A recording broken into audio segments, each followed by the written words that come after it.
Hey guys, it's the CK Movie Reviews. I'm Caleb, and this is...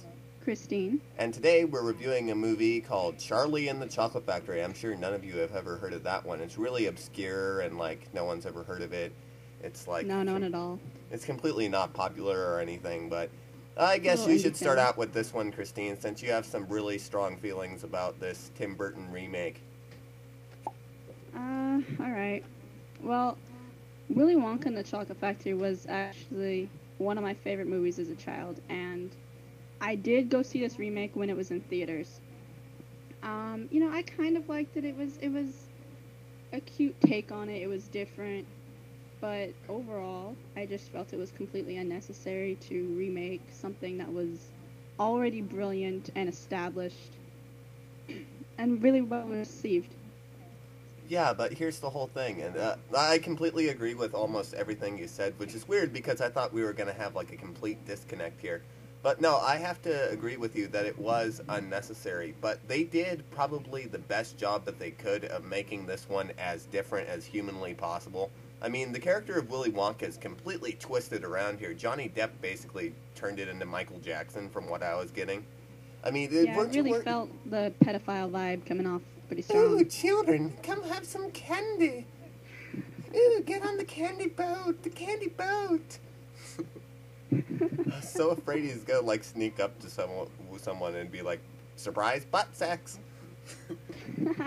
Just out of no, ugh. Yeah, so it's a completely different take. It's completely Tim Burtonized for one thing. This feels very much like Edward Scissorhands. Has the same sort of look, the same sort of tone to it. I really like the music, believe it or not, in this one. Because the songs were done by Danny Elfman, who has done Nightmare Before Christmas, Beetlejuice. He did the music to all those films. And the soundtrack is actually really good. I have it on my iPod. But it's still, when you're comparing it to the original, this soundtrack is, sucks in comparison to the original. Because, okay, there's no song number like, there is no place I know in a land of pure imagination. There's nothing like that to really emotionally grab you into this story. There's no emotional content here. I do really love the works of Danny Elfman. I think he's done some amazing things. I don't quite particularly remember the soundtrack, so I don't know if it was memorable, if I'm just becoming senile very young. But yeah, I think you are right, because Pure Imagination was one of those songs that really just stuck out and grabbed a lot of people. I don't really mean to make a comparison of the two movies, as I see them completely different movies. Right. Well, it's kind of But hard to, though, when it's a remake of a classic masterpiece movie. When you go see a remake of some, crappy horror movie from the 1970s, you really don't care because the original sucked. In this yeah, case, the original was so good and it's so iconic to so many people that you can't help but walk in with expectations of, oh, this is the remake of Willy Wonka. I really want to see how they screwed up some of it. But as its own separate entity, I actually think it's really good. I mean, as its own little separate thing, because it's a completely different movie from the original, it tone-wise is. and everything. That's why I don't even bother comparing them, is just because they're completely separate movies of their own based on the same book. Yeah, and this one has a really sick sense of humor. I mean, they throw in, the Tim Burton-ness all over the place. Like the squirrel scene, for example, where the girl gets thrown down the garbage chute. Oh god. It is something out of a nightmare.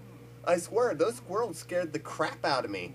But I really enjoyed the movie, and I would have to say, I would give it 4 stars out of 5, because it made me laugh a lot, and I really like Tim Burton's style as a filmmaker.